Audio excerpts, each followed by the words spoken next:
I'm Chris Luzniak. And I'm Rob Byer, And this is the DebateMath podcast. the show where we redefine what it means to debate in mathematics and education. Where multiple sides of ideas are explored, evidence matters, and we all grow and learn from hearing each other. Because the world and our classrooms are not binary. So let's dig into this month's debate.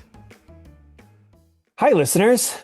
So, as we kick off the back to school season, we wanted to spend some time exploring new ways to bring debate and argumentation into your math classroom. Last year, with the help of Mike Flynn and Zach Champagne, we shared a few discussion and debate routines to help get meaningful conversations started. And this year, we're taking things a step further by highlighting how brilliant educators are building deeper activities around mathematical argumentation and debate. In today's episode, we're diving into a routine called Math Court. What is Math Court and how does it work? And might teachers find them powerful for student thinking and discourse? Tune in as our guests walk us through the details in our mini lesson.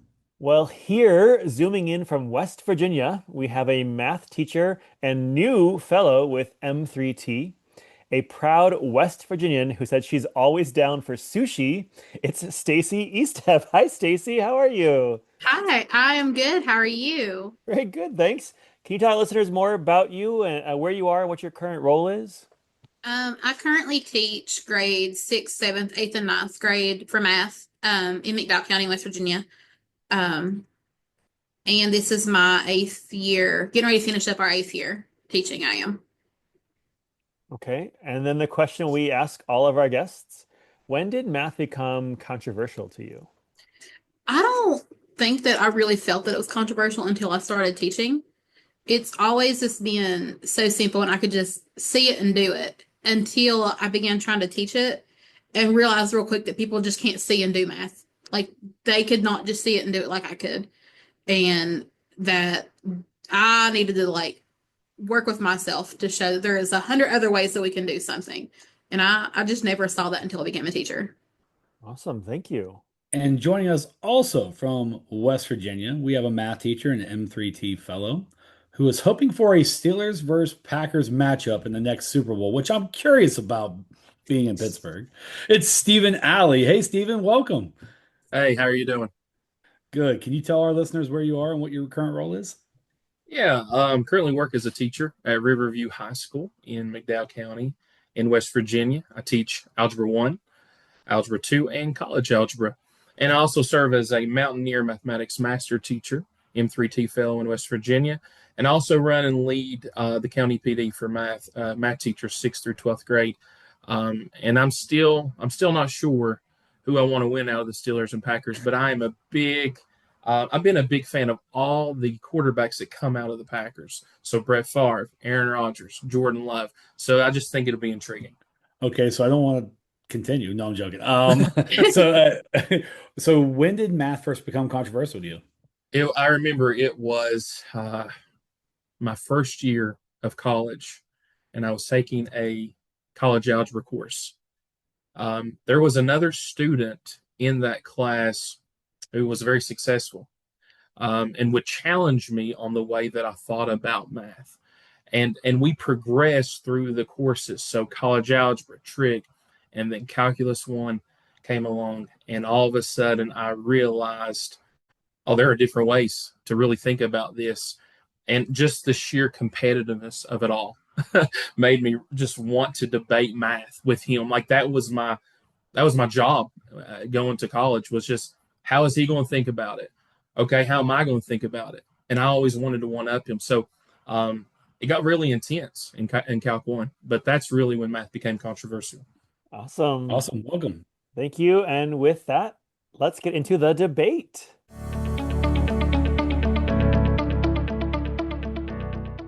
We will begin the mini lesson by giving Stephen and Stacy a chance to share about Math Court. What is it, and why might it be useful? Stacy and Stephen, the floor is yours. I'm going to use my claim is and my warrant is, if that is okay, Chris. I feel like this would work here, so I'm going to do it. My claim is that the change idea, Math Court, is awesome, And my warrant is that Math Court creates an inviting atmosphere of mathematical debate among the students. And this change idea, and if Stacy's okay, I'll go ahead and start. This change idea requires collaboration, and we decided to use groups of 4 to do Math Court. Now, one thing that's awesome about this is it is built off of a courtroom, and each student is assigned a role. In an actual court, there are different roles and responsibilities.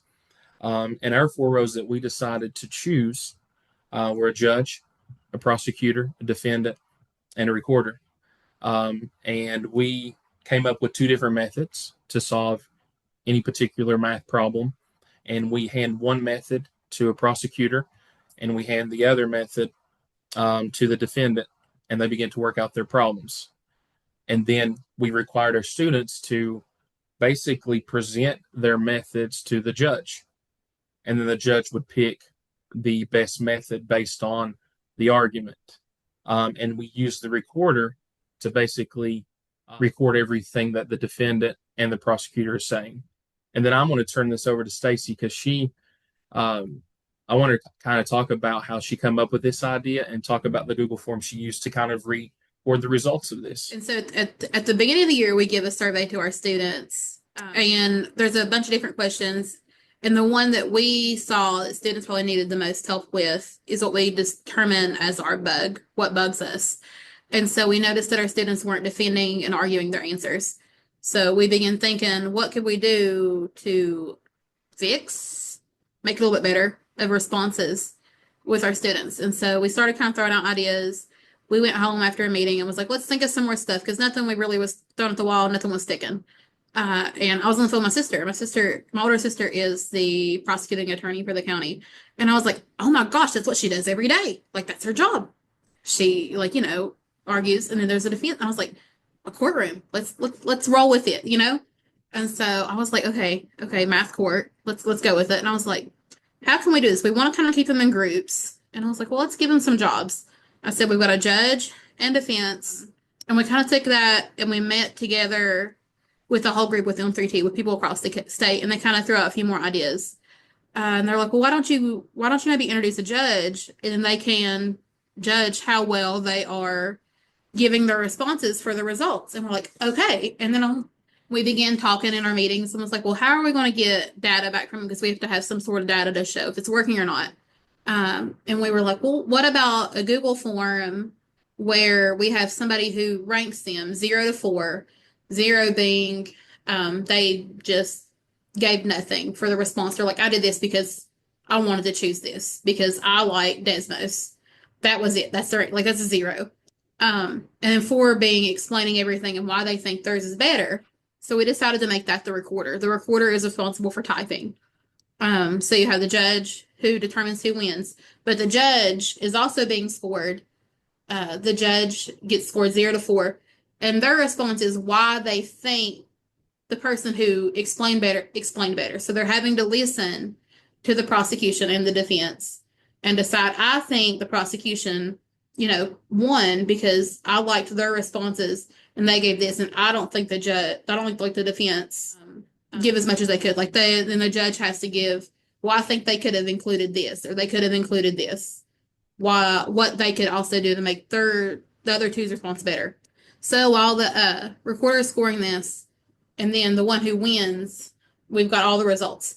The recorder also has to write down, take kind of like a spark notes of what the judge said, what the prosecution said, and what the defense said. So at the beginning of class, we'll put them in random groups, and we'll already decide we have 2 methods. So if we're talking about slope, one of them might have plotting it and doing rise over run, and then one has doing the formula to figure out what the slope is for these 2 points. And so we might say the prosecution has to do the formula, and then the defense is plotting it and counting the boxes. Now, I might be given the prosecution and you might be given the defense, and we might have rather had each other's roles. But what you're given is what you're given, and you have to argue for it whether you like it or not. We also give them the answers ahead of time because we're not worried so much about them getting it right or wrong right now when we're doing it. We're more worried about just them being able to explain how that method worked. and why they think, like why it's better than the other way. So I'm intrigued. This sounds really fun. So I like the example you gave us of with the slope, right? So how often are you doing this? Like, is this like a weekly thing, or is it like once a semester? Like, is it rare or more common? We did it first in the first time we did it, we had to run it so many times, and we did it over the course of, I think it was a week. We had to run it 3 times during the week. So we did it once a class, and it takes about 10 minutes. Actually, let me take that back. The first time we did it, they kind of got into it too much, and it was taking like over half the class. So with when we do our bugs and when we're doing our change idea, when we come back, we'll decide if we want to adapt it, change it, keep it. So we're like, we're going to bring in a timer on the second time. And so it became like a 10-minute, 2 minutes to figure out, your work, 2 minutes to figure out, to talk about it, and then 2 minutes kind of to figure out who won and then to clean it up. So somewhere between 2 to 3 minutes in each one. But when we were running the thing with M3T, we had to do it, I think 3 times. And then some of us kept kind of doing it more, maybe once, twice a week. Some classes liked it a lot more than others. Some classes just vibe with things and more than not. Mine really liked it. I kind of, even when we finished the project, I was still doing it maybe once a week, giving them something because they just liked it that much. Yeah, so that's my next question. So, like, what kind of things you gave us a slope example? What are some other things that you asked that they were taking sides on the prosecutor and defense? Our particular interest was preparing our kids for the SAT at the end of the year. And on the SAT, they're allowed to use the Desmos calculator. So in this particular, when we was running these iterations for Math Court, we're like, hey, what if we make method 1 by hand and method 2 using the Desmos calculator? And that's and we may have used, hey, graph this linear equation or graph this quadratic equation. You could do it by hand, or you can use the graphing calculator on Desmos. Now, for me personally, I really enjoy the Desmos calculator, so I am pushing the Desmos on the SAT for the simple fact as it is going to give them more time to work on problems that maybe they don't quite understand. So there's a lot of different topics there, linear equations, adding, subtracting polynomials. Depending on how the questions are asked on the SAT, you can use the Desmos calculator. So, Stacy, you were talking about the bugs, okay? And Stephen, I'm curious, what's a bug? Like, I'm brand new to this. I don't know what a bug is. Is it for the teacher? Is it for the student? Like, what is this bug? And can you define that a little bit more? Absolutely. Yeah. So basically, in the beginning of the year, being part of M3T, we have developed what we think as teachers is considered doing mathematics. Like, what does that look like in the classroom? What would you expect to see? And after careful debate among all these teachers, we come up with 22 questions. And we feel like these 22 questions, if you see the content in these 22 questions, then students are doing mathematics, which is what we want. Okay, if we want student achievement and student engagement, then we need to be doing mathematics. So we give this survey with these 22 questions in the beginning of the year. Then we look at the data. And basically we use a Likert scale, and we talk about, do you see this? So the first question in the survey is, do you argue or defend your solutions? And they will answer between almost every day, often, sometimes, rarely, or never. When we looked at our data among 4 teachers, when we sit down and look at all the student survey data among 4 teachers, we had a common enemy. Okay, we looked at all the questions, and question 1 was scoring low. A lot of nevers, a huge percentage in rarely, sometimes. We were not pleased with seeing that. So we're like, okay, our students are saying they're not arguing, defending their answers or their solutions. Well, we understand how valuable that is as a teacher or as teachers.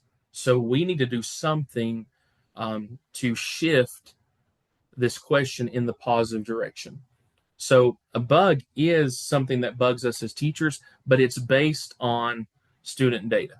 All right. So now, okay, we have the survey, we find our bug, right? Now I want to set up Math Court based on the bug.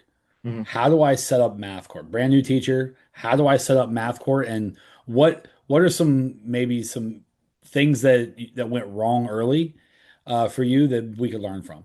Yeah, absolutely. I did not. I love teaching, by the way. If you get it wrong one day, you literally delete it, start the next day. So, but anyway, I did not model Math Court. We had this conversation as a group of teachers in our PLC. Uh, I did not model PLC. And when I did not model Math Court, the students struggled with the structure of it. So if I was a new teacher, or if I even do it again with a new group of students, I am going to introduce Math Court, but I'm also going to model it. I'm going to go through it and sit them down and say, okay, if I was a prosecutor, it looks like this. If I was a judge, it looks like this. So I'm going through those things. So modeling beforehand is a great way to save time and to model those expectations for your students. And let me bring in Stacey here. So, any other advice about starting it off? And can you talk to us also about any like troubleshooting things to keep in mind of like how do I when I'm launching this? I never tried this stuff before, right? I want to get my kids debating though. What should I expect, and what might I want to keep in mind? The first time I did it, I know that I kind of could have did a little better by putting them in the groups the first time. I let them pick their groups instead of doing the random groups. And I realized like I had some really, really good groups rolling, but then I had some groups who were doing like absolutely nothing. Like I could walk over there and they would still be doing nothing. So I learned really quick, I want to start putting them in, spreading them out, which did give me some, like I had some groups who I still might have one person whose job was to be the prosecutor, but they would just straight up say, I don't want to do this. And that was something I feel like we were still trying to figure out how to get even some of them, but those are the kids who still will look at me and hand me a blank test back too. So, and then also like I'd mentioned earlier about the timer, we hadn't give a timer the first time, and we definitely needed to keep it on pace a little bit better. And you guys said so like the defender and prosecutor each kind of say their side of the argument, and then the judge gets a moment to talk and say who they picked. Is there ever a tie, or does the judge always have to pick one side over the other? I told mine that they had to pick. Like I said, you have to pick a side. You can't just be impartial here. You have to say one or the other and give a reason why. Yeah, so I followed the same route, because one thing about, adding the judge to Math Court was such a great idea, because what we want is not just arguing and defending. We just want the students to listen to one another and really just hear their thoughts on it. So we wanted them to pick a side because we want them to see the reasoning behind it. We want you to catch that because, critiquing others and that reasoning is so important in a math classroom. Yep, music to my ears. I love that.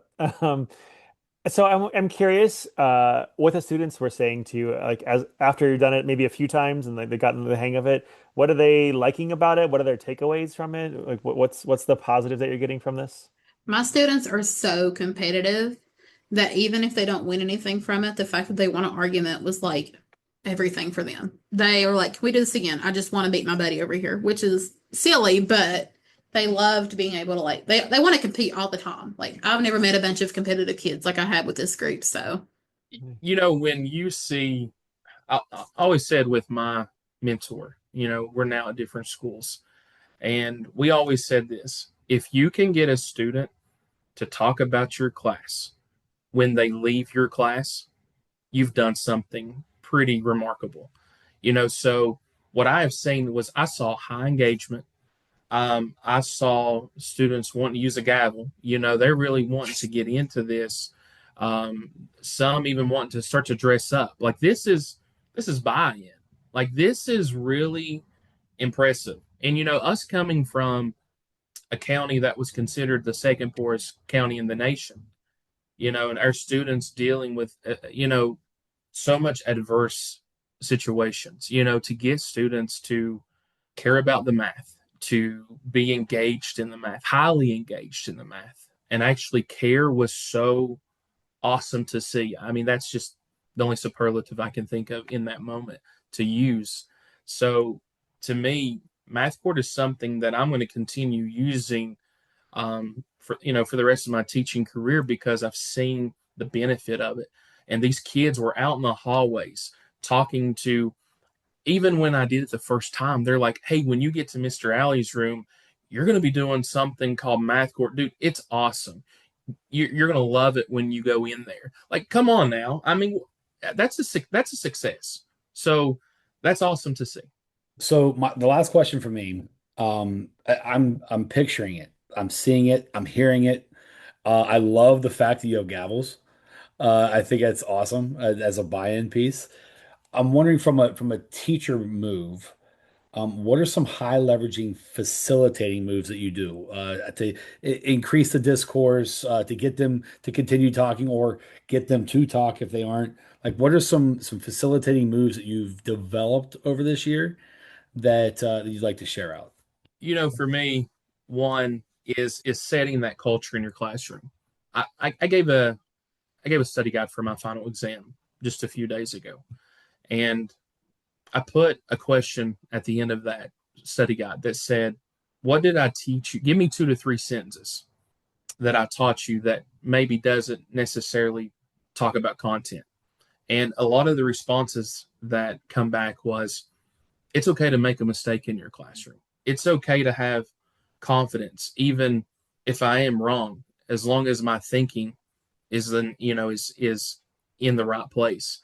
And so I think it's a culture thing. Like, I think we all as teachers need to build a culture where students feel free to talk about the math and not be penalized for getting an answer wrong. That's like with Math Court, we saw that. They were so stuck on getting the correct answer that we're like, you're missing the whole point here. We're going to give you the answer beforehand, and we want you to focus on the method and defend that method. So we actually gave them the answer so that stress was gone. So I think, to answer that question, like, really build a culture in your classroom where they're free to discuss math. And I think that really would pave the way to introducing Math Court into your classroom. It's just another change idea or tool that can create that positive climate within your class.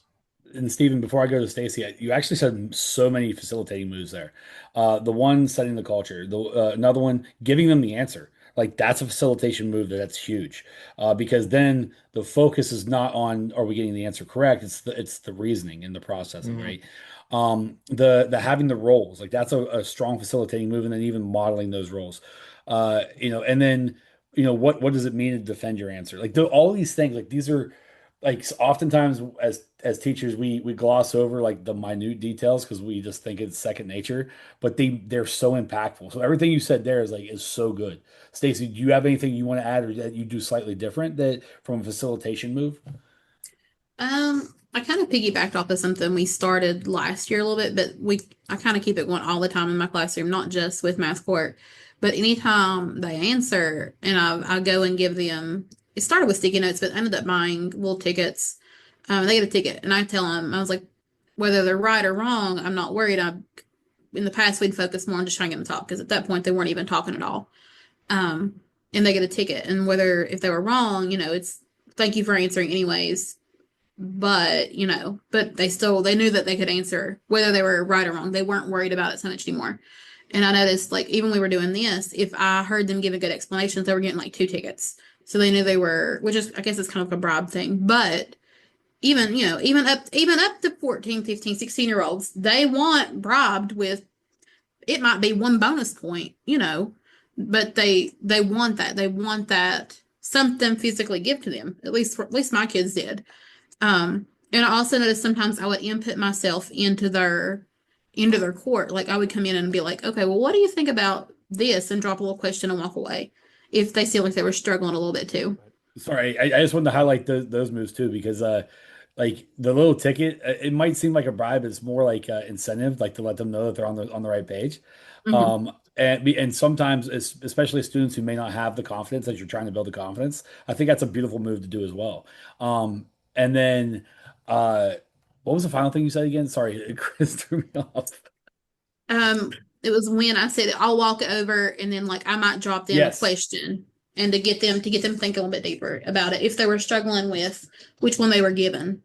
Yeah, that's those continue thinking questions where you're dropping that in and you're walking away, and Mhm. they're kind of looking at you as you're walking away, like, why did she just drop that? Okay, let's talk about it because clearly it's something that we have to keep moving on. Mhm. But all these are beautiful moves that I think for our listeners who want to try Math Court, um, pay attention to those facilitating moves and maybe go back and listen because I think Stephen and Stacy both had a really like I think a good, well-rounded, at least starting point for Math Court too. So sorry, go ahead, Chris. Yeah, I was just going to ask, you had mentioned you have a rubric, and is the recorder filling out the rubric for everyone, or is like the judge and prosecutor doing it for each other? The recorder is filling out that, and they're writing down what the other three are saying. Now, if we had like a group, so if we didn't have an even number, a set of four, the judge would fill the spot of the recorder and be the judge and recorder at the same time if we Got didn't it. have enough people. Okay, and I asked that because the question I know a lot of teachers will ask is they say, if I don't put it in my grade book, they're not going to be held accountable and they're not going to do it, right? So, did you do anything with grading with this, or was this just for the fun of tickets and getting them engaged? What did it look like for you in terms of scoring and using the rubric? I did give a grade because they had to type their names and their name and what their position was. And so if I had somebody like if Alyssa was the prosecutor and did absolutely nothing, I did give her a zero. Like it might have been 10 points and everything else might be like 50, 70 points in the room. So it's not a big assignment. But for them to see a 0%, even though it's just a 0 out of 10, they were like, oh man, she means business. We actually got to do this. As where as long as you participated, it was a 10 out of 10. Yes, Stephen, was it similar for you? Actually, did not. I did not grade mine, but what I did do was go through the responses. So which we all did, all four of us Mhm. who did the math court, went through all the responses together. But I went through those and I read some of them to the class. Like this is a really good response. Let's hear what a really good response looks like, and then I would read it. Um, and yes, I would also do the negative part of that. Let's look at a not so good response, kind of throw the responsibility back on them. So that's kind of how I did mine.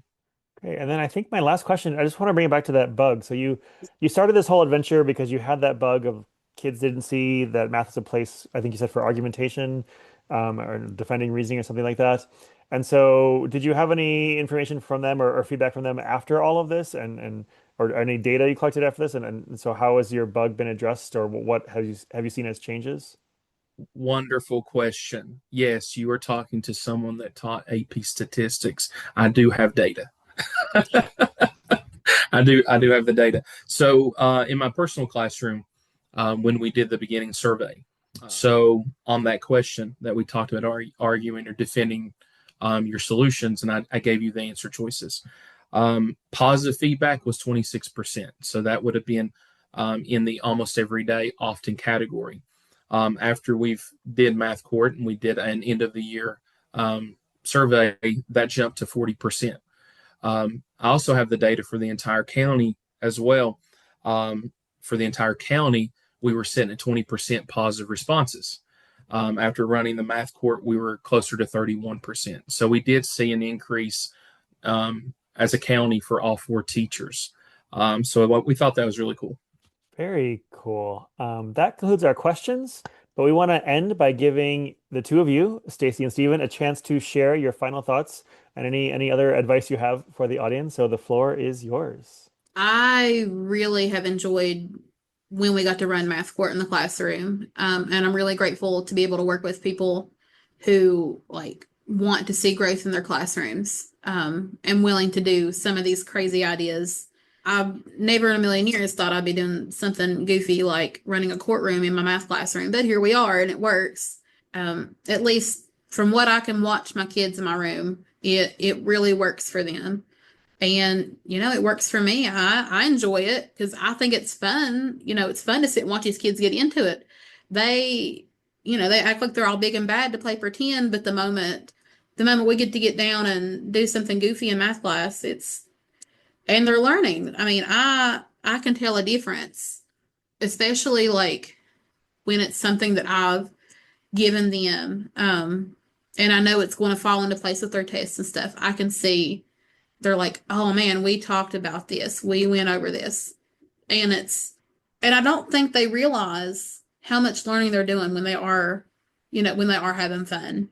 So I think I would recommend it to anybody to at least try it once or twice, maybe even 3 times. Because the first couple times, not gonna lie, we all had a few problems. Like, that's life. It's going to happen. The first few times, nothing's going to go right. But after about the 3rd time, you've got it kind of figured out. Maybe the 4th or 5th, but that's okay. It gets better each time. The kids get better. We get better. Everybody gets better. I think everybody should try it. Whether you teach math, whether you teach English, science, social studies, whatever class. I think everybody should run some sort of version of it with them, any grade level. Anytime we can get our students to talk about math in their classroom, that's a big win. I mean, learning comes through mathematical discourse. It's very engaging. Students love it. It's relevant to them. Everybody's seen an episode of Judge Judy. Come on now, right? Math Court. Listen, you heard the data. It's very promising. For me, it's one thing to be given a strategy or a change idea. It's another if there's some data behind it that shows that it works. And debating in a math classroom is very promising. The data supports it. It backs it up. Math Court, it's just another way to debate math in your class. And what's really cool about this is our first year doing this, running just a few iterations. I mean, it's in the open stages of development, could we say. We're just now, there's still so much adaptation we have to do to make it better. So what's really cool about this is that it has a very high ceiling. Math Court has a very high ceiling. The sky's the limit. And I'm hoping even for people that may hear about this, like how they may change it and adapt it is really cool to me, like how that will go, because this is just scratching the surface of what we can do with it. All right, thank you. And this concludes our discussion. Now it's up to our listeners to take a moment, ponder these ideas, think about Math Court, and share with friends about this new cool activity and give it a try. I know it's the end of the year now, but I think this is going to be released right at the beginning of the year. So go ahead and take a try and let us know how it went. And huge thanks, Stacy and Stephen, for joining us. I think this is a cool activity. I'm glad you're trying it and willing to share the ideas with us. Thanks to all those who are listening. We hope you enjoyed and learned from this. Be sure to follow us on Blue Sky at DebateMathPod to share your thoughts on this idea. As we wrap up, Stacy, where can listeners find you and chat with you more? They can email me at Stacy, stacy.puckett, puckett.19 and then they can also find me on TikTok at Tutors Math World, TUTORSMATHWORLD. And Stephen, where can listeners find you? Yeah, so my email is stephenalley2023@gmail.com. And then you can also find both of us on the m3twv.org website and even get acquainted to M3T and what's going on in the state of West Virginia. Wonderful. Thank you. Yeah. Thank you. Want to learn more about incorporating debate activities into your math classroom? Go to luzniak.com/podcast to sign up for my mailing list, learn more about debate math, and connect with resources you could use in your classroom today. That's luzniak.com/podcast. Feel free to reach out to us with comments and questions on debatemath.com or follow us on social media at DebateMath or at DebateMathPod on Twitter. And don't forget that you can text us with your thoughts on any of the debates too. You can also rate and review us on Apple Podcasts. Or wherever you listen to this podcast. Your feedback is super important to us. Well, that's all from us. Looking forward to debating with you next episode. Until next time, cheers.